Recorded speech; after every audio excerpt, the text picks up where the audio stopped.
Este programa es familiar para todas las edades. No contiene escenas de sexo ni violencia. Debe ser visto en compañía de adultos. Tú nos ves. Caracol TV.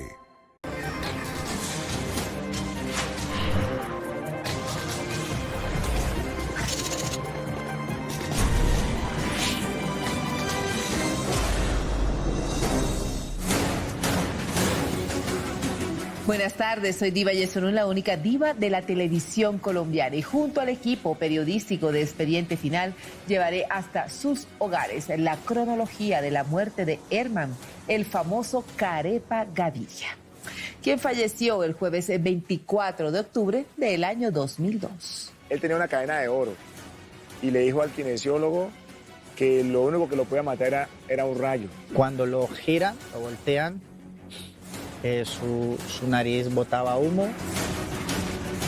Era un crack, un avesado futbolista admirado, respetado y querido por el país, y en especial por la afición de los equipos Atlético Nacional y por supuesto el Deportivo Cali.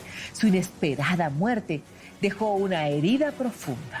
No sé qué sería de la vida de mi hermano si no hubiese sido profesional de fútbol. Para él todo fue muy rápido, llegar a Medellín. En menos de un año, año y algo, ya estaba en el primer equipo, después escalar, estar en la Selección Colombia. Murió por un rayo que cayó en pleno entrenamiento. Eso marcó la historia del fútbol colombiano. Fue uno de los episodios más tristes para nuestra gente. Junto a él también falleció su colega Giovanni Córdoba. Todos los estadios del país les rindieron homenaje. Yo nunca había visto que un rayo matara a un jugador de fútbol, y menos en un entrenamiento. Uno siempre se queda con la reflexión y por qué no se pudo evitar el que se entrenara en ese momento si se sabía que había una amenaza atmosférica. Su paso por los mundiales 94 y 98 fue fundamental para nuestro seleccionado tricolor. La muerte de Andrés Escobar lo afectó durante un largo tiempo. Ellos dos eran muy amigos. Eso lo afectó bastante porque ellos no esperaban eso. Ellos recién habían regresado de Estados Unidos del Mundial. Herman se sintió perseguido, se sintió amenazado. 20 años después, su familia no se recupera de su muerte, ni de manera emocional ni económica. Aquí comienza Expediente Final. Bienvenidos. No, nosotros no tenemos resentimiento, nosotros lo asumimos como algo del destino, ¿cierto? Que mi Dios lo quiso así, pues.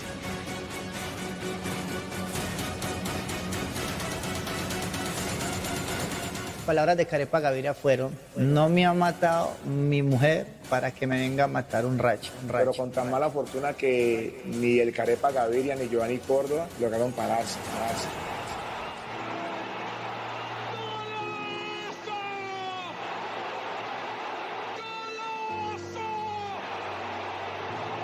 Herman Carepa Gaviria fue un jugador fuerte, aguerrido, intrépido, talentoso y temperamental. Sin duda, era todo un ídolo para los hinchas del Atlético Nacional y el Deportivo Cali.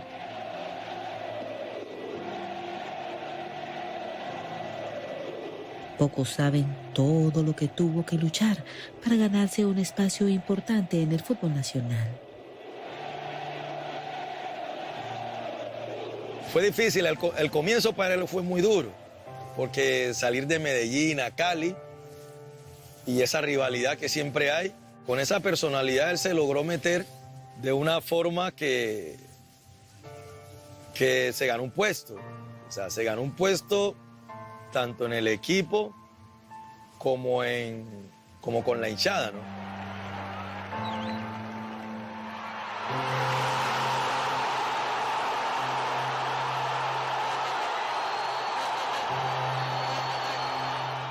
Carepa era el líder del equipo. Era la persona que se veía muy calladita, pero cuando hablaba era para hacer reír a las demás personas. Era de esos volantes de marca que llegaba con facilidad al área contraria y podía definir. Y empezó a desequilibrarse con este cabezazo de Carepa Gaviria. Yo diría el jugador universal que hoy reclama el fútbol europeo. Raro ver también a este hombre haciendo goles, Herman Carepa Gaviria. No sé qué sería de la vida de mi hermano si no hubiese sido profesional de fútbol. Pero la verdad, César, hay que decirlo, él era un poco flojo para el estudio. Gracias a su origen humilde, se dedicó a ser albañil. Sí, esos que trabajan en las construcciones, pero era pésimo. Definitivamente él nació para brillar en las canchas y no entre ladrillos y cemento. Germán, estando trabajando pintura, estando trabajando en lo que lo ponían a hacer los oficiales o los maestros, él se volaba. Se volaba del trabajo y se iba para sus entrenamientos de fútbol. La vida de nosotros era una vida normal, humilde, trabajadora. Muy humilde, llegaba aquí, se reunía con la gente, siempre con nosotros ahí. Venía aquí al negocio a tomarse su fresquito. Muchacho muy callado. A los 16 años debutó en las inferiores del Atlético Nacional, el equipo más importante de Colombia hacia 1990. Su sueño lo pudo comenzar a construir gracias al apoyo de su padre, un tendero que amaba tanto a su hijo que confió ciegamente en él, sin saber a ciencia cierta qué tan lejos podría llegar. Solo tenía el pálpito de que su niño algún día sería una estrella. La verdad, Germán era sus ojos de mi padre, Germán. Mi padre siempre le decía el negro, mi negro, mi negro. Mi papá le apoyaba mucho y papá necesitó algo para... Mi papá le mandaba por unos guayos, mi papá le mandaba a mi hermana para que también le diera a él. Mi papá le enviaba poquito dinero porque la situación también de nosotros, 8 hermanos, no era muy buena la situación. Entonces mi papá hacía todo lo posible por recoger y enviarle a su hijo para que estuviera mejor. Fue admirable ver la forma como ascendió. En solo 4 años pasó de estar en las inferiores del equipo verde de la montaña hasta tocar el cielo al lado de la selección Colombia. Era de una familia que no tenía muchas posibilidades de darle educación a su hijo y encontró en el fútbol ese refugio para formarse personalmente y para tener una vida mejor.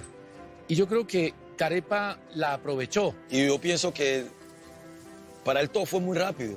Para él todo fue muy rápido. Llegar a Medellín en menos de un año, año y algo, ya estaba en el primer equipo. Después escalar, estar en la selección Colombia. Nosotros lo animamos mucho, ¿no? Mi papá también. Más que todo mi papá quiere que hablar con él. Mi hijo, para adelante. Si el técnico le dice esto, haga esto. Listo, deje que lo chiflen. Deje que digan lo que digan. Usted haga lo que el técnico le diga, eso hacía mi hermano. A nivel personal nosotros esperamos siempre lo que todos esperamos de los hermanos de uno, que sean lo mejor, ¿cierto? Que lleguen a selecciones, que lleguen a representar bien a la familia, como lo hizo él en su vida deportiva. Todo por Río Santos, el juego más me ha gustado. Pero el más duro, Nacional. No escuchaba los partidos era por radio, me acuerdo, por radio. Y uno al lado de él escuchando por radio. Qué felicidad, una felicidad enorme, grande, mi madre y nosotros todos. Y uno se llena de orgullo realmente con eso.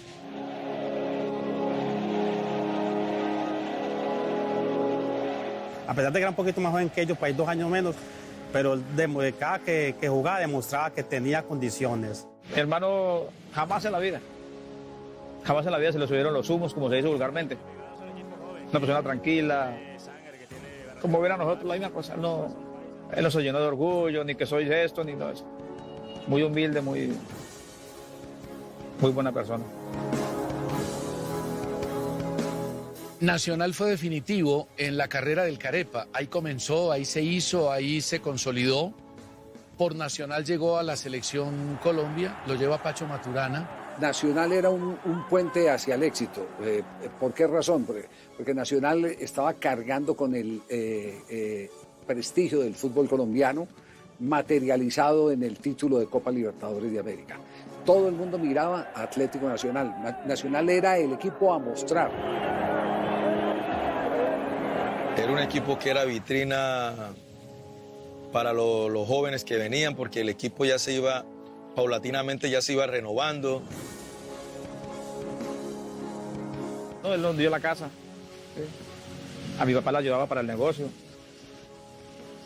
Y a nosotros pues, nos dio algo moral muy bonito, ¿no? Que es ser reconocido con la gente del pueblo.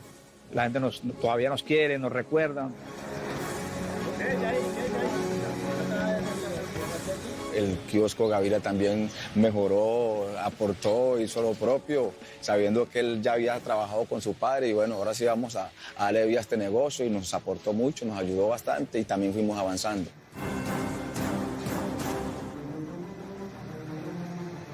A mí me quitó mucha hambre, a mucha gente aquí.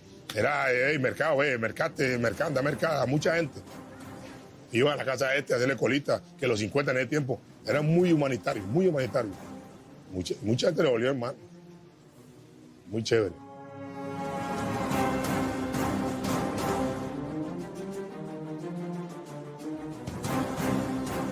Que el motor nacional, desde que estaba hecho, un volantazo. El volante con más goles que hizo en Colombia fue él, volante de marca. Llegó y sentó a Barrabás, se olvidó para siempre Barrabás.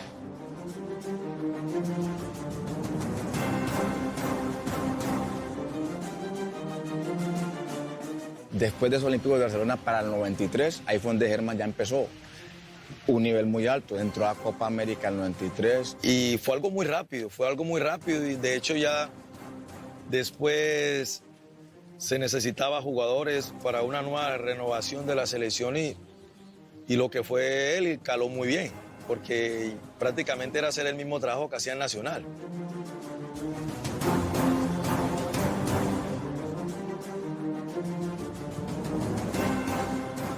Si algo lo dejó atónito a lo largo de su carrera, fue vivir desde la banca el legendario partido 5-0 de Colombia contra Argentina el domingo 5 de septiembre de 1993. Fue un día histórico para el país. Sin duda, esa tercera clasificación de Colombia para el Mundial dejó una huella imborrable en su corazón. Era un partido que por nosotros nunca pasaba un resultado así, de un 5-0. Nosotros por lo menos decíamos un 2-1, un 1-1 o un 0-0, porque ellos tenían una selección buena. Pero en el fútbol el que no los hace los ve hacer. En el 5-0 no estuvo Carepa como titular, pero hizo parte de la selección. Yo creo que el 5-0 fue la demostración de que la selección Colombia sí le puede ganar a los grandes, incluso en condición de visitante y ante presiones de necesidad grande. 5-0 nos representó todo lo contrario de lo que le representó a Argentina. El 5-0 nos hizo más daño a nosotros que a los argentinos. Los argentinos pudieron recapacitar y reconstruir el equipo ya con Diego Maradona para el Mundial del 94. Nosotros nos quedamos en la milonga de que le habíamos ganado a Argentina, que lo habíamos goleado, y nos desconectamos de las responsabilidades que se tenían como equipo, que en ese entonces fue señalado por muchos como uno de los favoritos a estar en las instancias finales del Mundial.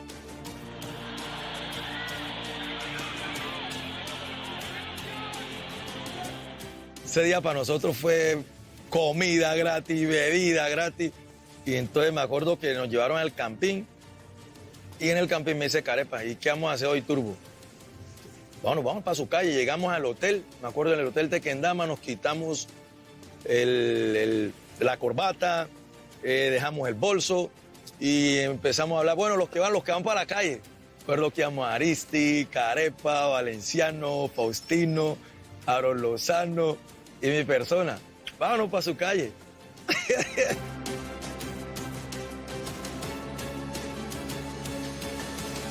Destacarse rápidamente lo hizo ganar muchos seguidores y de paso grandes detractores.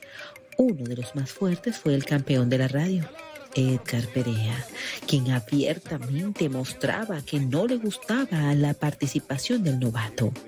Perea quería jugadores con más experiencia y en aquel entonces la prensa era mucho más participativa, exigente con los técnicos y hasta agresiva con los jugadores. Si los partidos se ganan con goles y los goles los meten los goleadores. Sí, yo recuerdo que fue bien polémica. Yo trabajaba con Edgar Perea y él criticaba duramente la convocatoria del Carepa porque no le gustaba como jugador de fútbol. Pero el Carepa tenía todas las condiciones.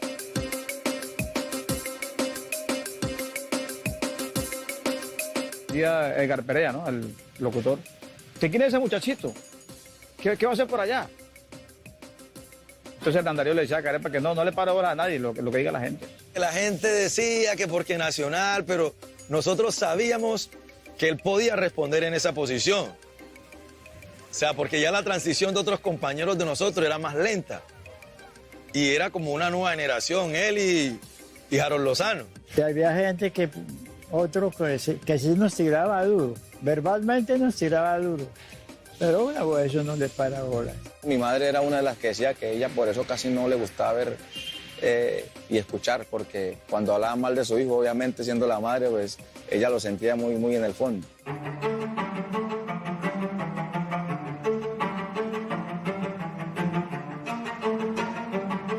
En el Mundial del 94 nos fue muy mal, porque Colombia llega como favorito de muchos, que era un absurdo ser favorito sin tener historia y sin haber hecho un recorrido en los campeonatos del mundo. A nosotros ese cuento que dice la gente que nosotros fuimos allá, que a salir, que con guachafita, que rumba.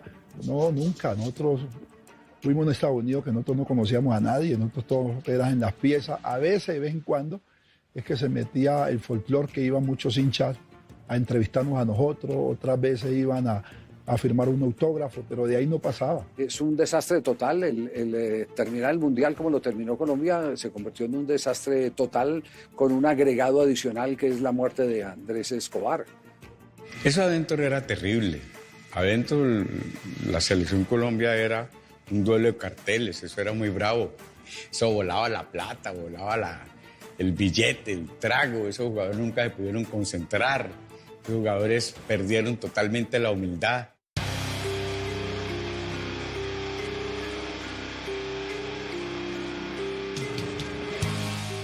Cada partido es una historia.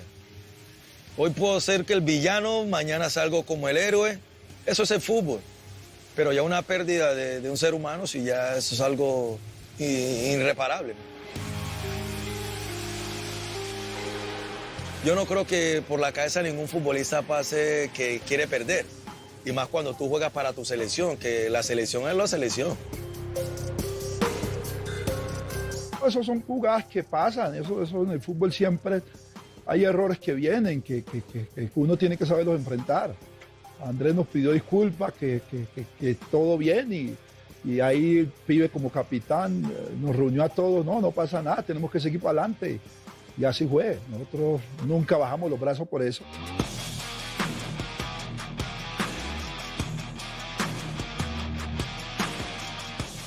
Perdimos ante Estados Unidos y ya con un equipo suplente, donde jugó Carepa como titular, con Harold Lozano y demás, Colombia le ganó 2-0 a Suiza, que hubiera podido ser un bonito remate del grupo si le hubiéramos ganado a Estados Unidos. Yo ahí digo que todo el grupo se equivocó, yo incluyo directivo, incluyo directores técnicos y que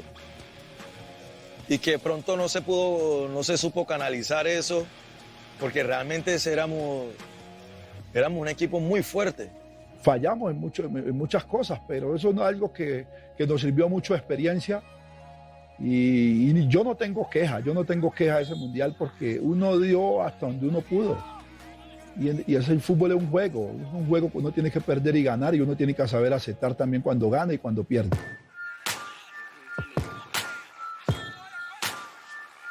Ya de pronto allá cuando se llegó al Mundial, pues yo no tuve la oportunidad, pero siempre hablaba con los otros compañeros, ellos me decían, todo el mundo empezó hubo mucha brega entre ellos, muchas discusiones. Siempre hemos dicho en esto de fútbol, en ese tiempo las concentraciones eran muy largas. O sea, nosotros llegamos a durar 2 meses y pico concentrados, y llega un momento que la convivencia se torna pesada. Había un problema de enfrentamiento de clanes. El clan de los blancos contra el clan de los morenos. Eso fue muy bravo allá adentro. Al punto que el mismo Francisco Maturana, después de perder el primer partido, salió a decir, devuélvanle la pelota al mono. O sea, denle el balón a Carlos. porque Asprilla, el Tren, los morenos no le pasaban la pelota a Valderrama. Y en ese mundial fracasamos, el equipo nunca se pudo compenetrar, las desavenencias internas fueron evidentes y salimos con un chorro de babas en el mundial de Estados Unidos. El problema no fue de capacidad futbolística, el problema fue de falta de responsabilidad colectiva.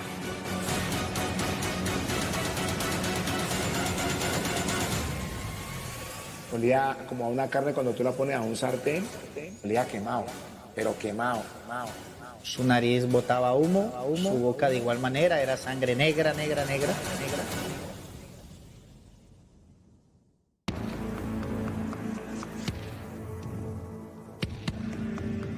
Expediente Final está contando a Colombia paso a paso cómo fueron los últimos instantes de vida del recordado Carepa Gaviria.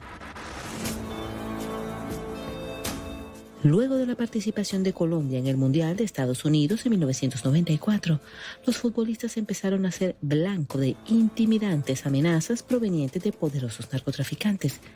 El Carepa no fue ajeno a eso. Cuando ya la selección queda eliminada, ahí es que nosotros escuchamos comentarios que se habían hecho muchas apuestas en Cali, en Medellín, en Bogotá. Y a nosotros nos hicieron una charla cuando veníamos en el charter de Los Ángeles, para acá, para Bogotá, que estuviéramos un poquito cuidados, que el ambiente estaba caliente, que nos cuidáramos. La gente no entendía cómo un equipo que llega al Mundial como favorito para muchas figuras hubiera salido en primera ronda y de una manera tan lamentable y tan triste sin jugar fútbol.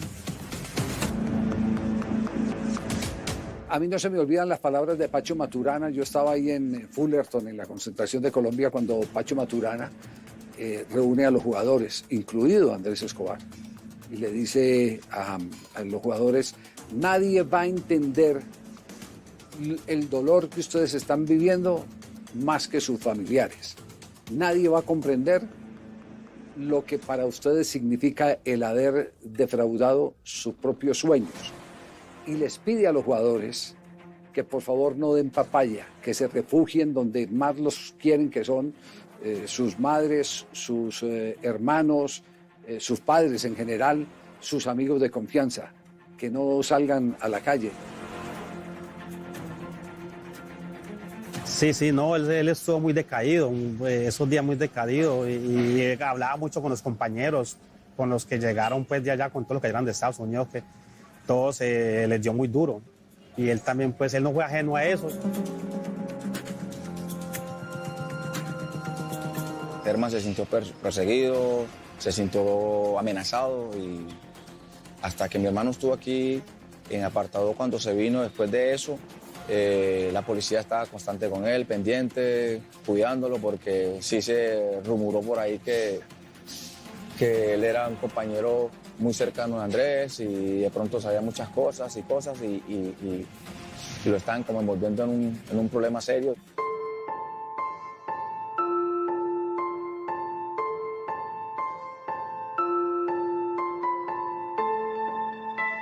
Su alma se partió en 1000 pedazos cuando Herman se enteró de la aterradora muerte de su entrañable amigo Andrés Escobar, un dolor del que jamás se recuperó. Eran prácticamente hermanos. Juntos formaron parte del Atlético Nacional, fueron al Mundial y hasta eran compañeros de habitación en las concentraciones. Bastante, eso lo afectó bastante porque ellos no esperaban eso. Ellos recién habían regresado de Estados Unidos del Mundial. Y esa noticia pues a todos los impactó, por lo que significaba Andrés para el grupo, por el líder que era Andrés para el grupo.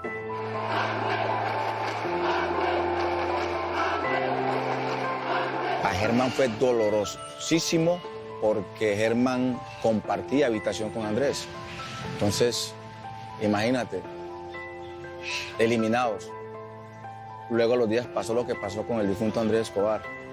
Germán, compañero de habitación. Entonces, durísimo. Germán vino apartado, destrozado, triste todo el tiempo.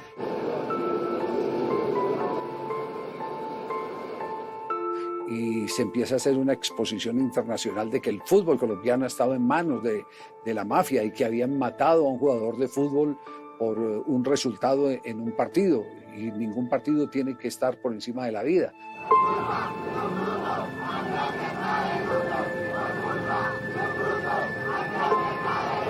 Volver al entrenamiento con el verde era complicado y la gente con ese dolor, ese guayabo y muchos de ellos cuidaban ir a tomar. Ninguno quería jugar más en Colombia. Yo de hecho decía, yo no quiero volver a Colombia.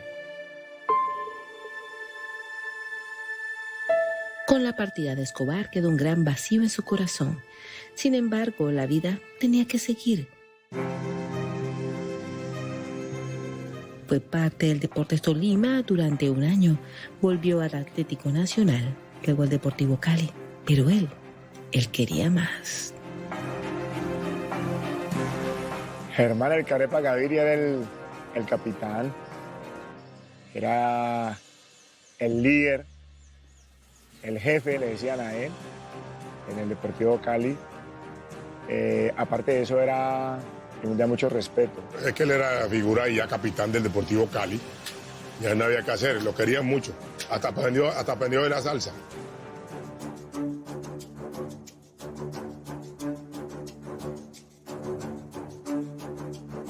Él tuvo un contrato allá, no le fue tan bien como se esperaban. Comenzó figurando bien, después como que bajó el nivel, tuvo unos problemas. Y el contrato duró como 6 meses. Carepa no se adaptó, se devolvió, no jugó, no trascendió y yo creo que perdió una gran oportunidad en su vida. No, el jugador peruano y el jugador colombiano tienen una barrera inmensa, que es la nostalgia por el patio de la casa. Les cuesta al jugador colombiano, y ese fue un fenómeno que vivió Carepa Gaviria, y en esa época nosotros todavía no estábamos muy culturizados, no entendíamos que esa era una oportunidad, o no la entendían esos jugadores, que era una oportunidad irrenunciable. Al regresar de Japón, llegó al Atlético Bucaramanga, luego al Deportivo Cali y hasta fue convocado al Mundial Francia 1998.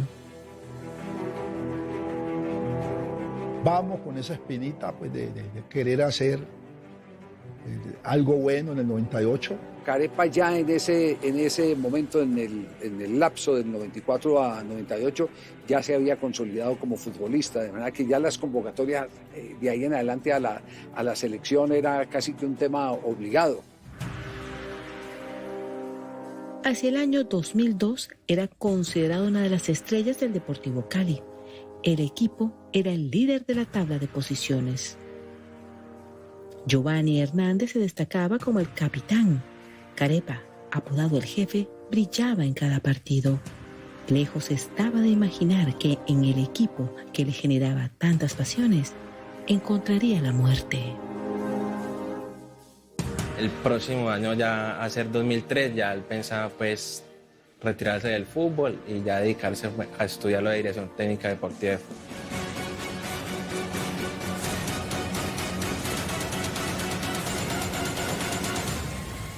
Fue instantáneo, no había nada que hacer. Porque uno no podía entender cómo un rayo iba a matar 2 jugadores de fútbol que estaban haciendo su trabajo.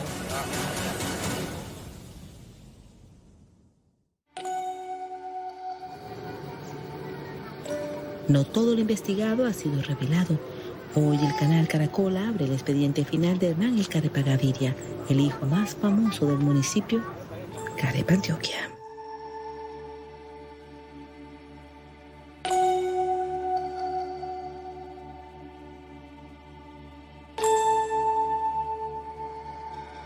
Estábamos calentando normalmente como calienta cualquier equipo en 2 filas y estaba muy nublado, muy oscuro. Me acuerdo que empezó a serenar, pero de una forma muy tranquila. Nadie como que le paró bola pues a esa llovizna, pero el cielo estaba muy gris.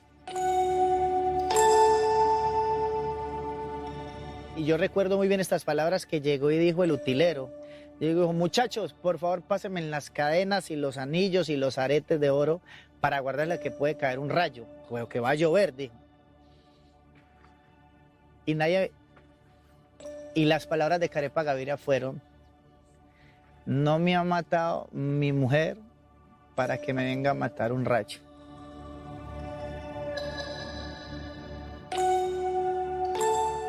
Él tenía una cadena de oro y le dijo al kinesiólogo que lo único que lo podía matar era un rayo. No, tené, porque a mí lo único que me puede matar es un rayo. Recuerda muy bien que le pegan un balonazo en la cara a Leider Preciado. Y yo como decir, agua, agua, agua, al utilero, agua, agua, para que por favor lo atendieran. Y vuelve y repite estas palabras Carepa diciendo, ¿cuál agua, HP? ¿Cuál agua? ¿No ves todo el agua que está cayendo? Las estrellas del Deportivo Cali llevaban unos cuantos minutos entrenando en la sede campestre del equipo, en Pance, cuando pasó lo inesperado.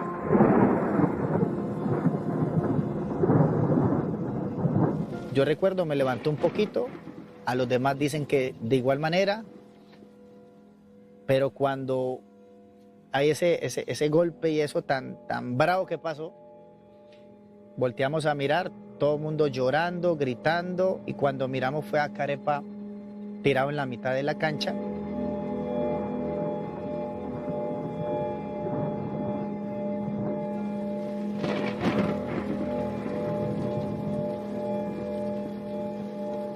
Y me acuerdo que todos pasó muy rápido, pero con tan mala fortuna que ni el Carepa Gaviria ni Giovanni Córdoba lograron pararse.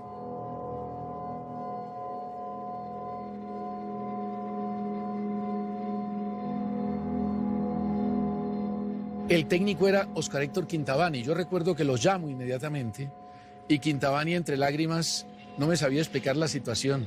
Dijo, cayó un rayo, estaba cerca de los dos jugadores y los mató.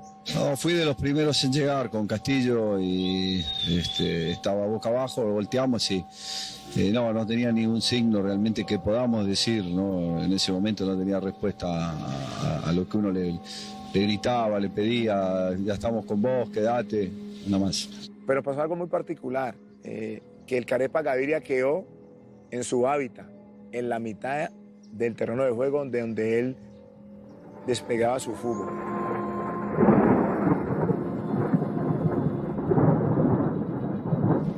Ya no había nada que hacer. En cuestión de segundos, Carepa estaba muerto, muerto, muerto y nadie pudo hacer nada. Los presentes no podían creer lo que estaba sucediendo.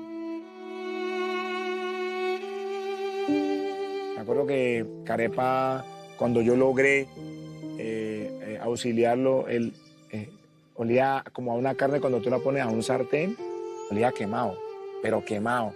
Cuando lo giran, lo voltean, su nariz botaba humo, su boca de igual manera, era sangre negra, negra, negra. Y los guayos, tenía los mismos guayos que Giovanni Córdoba. Fue realmente lo más difícil que he vivido en mi vida, ver mi gente caerse, tratar de ser solidarios, tratar de acompañarnos, de salir adelante, de la impotencia que en un momento determinado tenés en estas situaciones. Hubo de todo, hubo grito, hubo desespero, hubo llanto, desesperación, reanimación. Yo me acuerdo que el médico Moto en ese tiempo y Albarracín, que eran los médicos del Deportivo Cali, haciendo reanimación boca a boca, Carepa, Giovanni, pero ya era tarde. Dolor, llanto, se gritó por doquiera, nos cogíamos la cabeza, nos cogíamos de todo a través de lo que había sucedido, porque todos estábamos, era basado en lo que sucedía con Carepa Gaviria en un terreno de juego donde ya estaba muerto.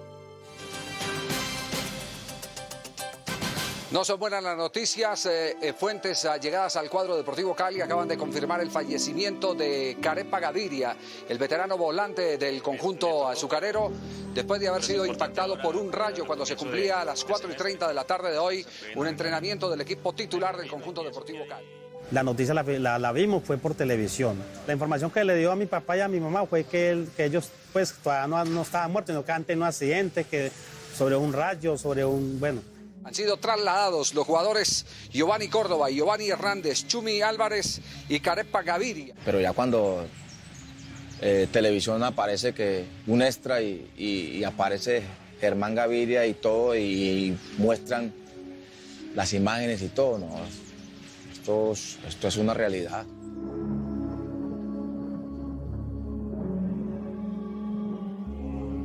Fue instantáneo, no había nada que hacer. Ya él ya estaba ahí ya, como se dice, listo. Vuelvo y te repito, la boca, su nariz, y en su cuerpo salía como humo. Y ya no había nada que hacer.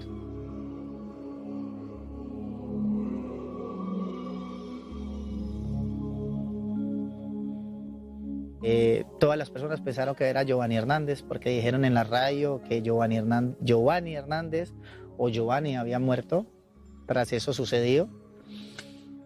Pero fue Jovita Córdoba quien le tocó. Pero hubo una preocupación y una tristeza enorme, una desazón, porque uno no podía entender cómo un Rayo iba a matar 2 jugadores de fútbol que estaban haciendo su trabajo en un entrenamiento.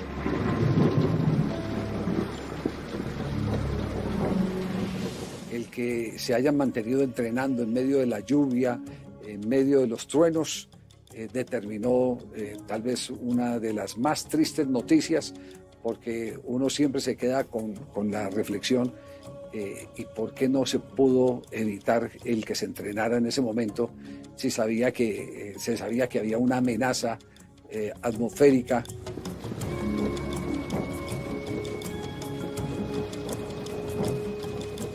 Me costaba creerlo, pero yo veía la noticia, o sea, porque fue una noticia mundial. Entonces, los compañeros del equipo, los chinos me decían, de las nacionales, un lining. Entonces, ellos no me explicaban bien, pero yo veía en la pantalla, en el aeropuerto de Beijing. Y bueno, ahí ya tomé la decisión pues de llamar y fue cuando ya me dijeron que era real.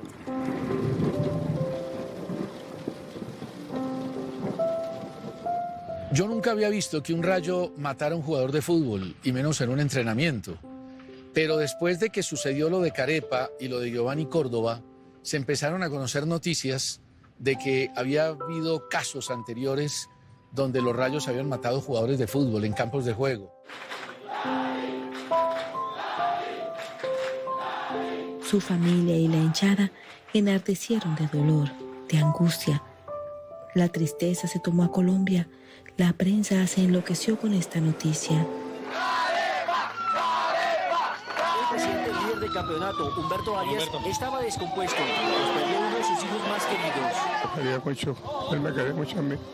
Ahora lo trae al Cali. Y eso desde ahí partió mi vida en 2. Quedé desconsolado mucho tiempo. No era capaz de que me lo mencionaran y mi vida de ahí. Me sentí muy solo, saber que me quedé sin papá. Noemí de Gaviria, la esposa del Carepa, aún no entiende por qué la naturaleza le hizo una mala jugada a su compañero. Es algo muy duro, que cae de repente, ¿no? La muerte cae de repente. Y claro, mi mamá se puso mal, mi papá no. No creía en eso, hermano, pero el Señor es el que manda, hermano. No siempre hacer más nada contra la voluntad de Dios. Hasta aquí llegó, hasta aquí llegó. A las 2:55 de la tarde, el ataúd de Germán fue trasladado a Medellín, donde su cuerpo descansará en la eterna primavera. Lo que empezó esa crisis, entró mi papá en crisis, mi mamá, especialmente mi papá, porque él decía sus negros, y eran sus ojos, eran su luz. Y eso fue terrible y fatal para la familia.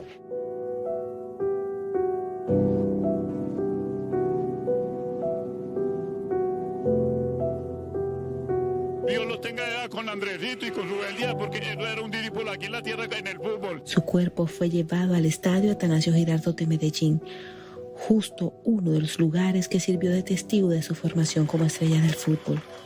Allí lo despidió la hinchada, parte de su familia. El dolor es indescriptible. No, yo no quise ir al entierro de mi padre. Para mí me lastimaba, me afectaba mucho psicológicamente. No quería ver a nadie, yo estaba encerrado en mi cuarto. Mi familia me dijo que fuera, pero yo no quise asistir a ese entierro.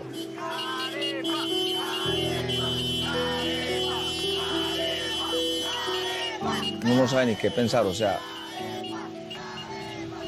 fue una felicidad, un orgullo ver cómo se le abalanzaban encima a mi familia, a nosotros, al féretro, a esa algarabía, ese elogio, aún estando allí.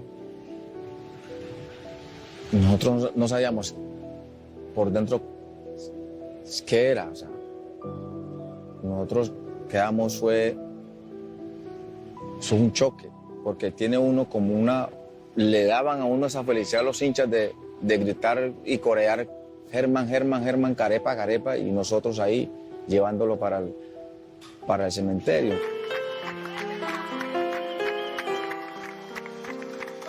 Y le alcanzamos a verlo, sí, eso estaba muy concurrido, tenía seguridad, todo eso estaba muy concurrido, entonces vino mucha gente de Cali, de Palmira, hinchas del Cali, varios buses, la directiva. Su familia quedó como huérfano. Su líder se fue. A su padre es como si el alma se le hubiera apagado. Su mamá entró en un eterno shock. Sus hermanos se sumieron en una fuerte depresión. Hace 20 años se fue al Carepa y su esposa y sus hijas lo extrañan como si se tratara de aquel primer triste día de su partida.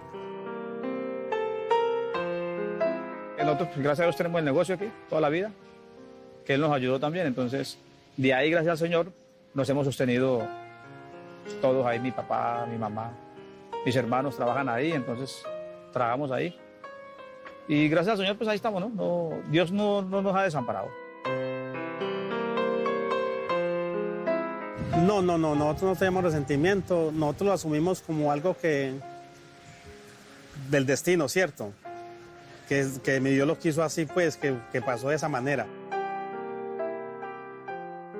No, resentimiento y odio no, porque nosotros sabíamos que para él era una pasión, el fútbol era una pasión y murió en lo que le gustaba, pues, ¿cierto? No quedamos resentidos, agradecidos con Nacional, agradecidos con el Deportivo Cali, sí, con el Tolima, bueno, tenemos mucho que agradecerle al fútbol colombiano. Pero nosotros, por parte de nosotros, padres y hermanos, nunca hubo centavo de demanda o que íbamos a que nos tenían que indemnizar. No, porque de igual manera él tenía a su esposa, a sus hijos, y ya Germán era, como dice, harina de otro costal. Entonces, por parte de la familia Gaviria, no.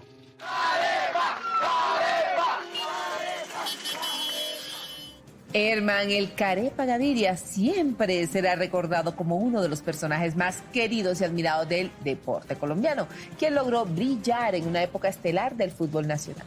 Hasta aquí un capítulo más de Expediente Final. Nos vemos dentro de 8 días con otra historia de impacto. Que tengan una feliz semana.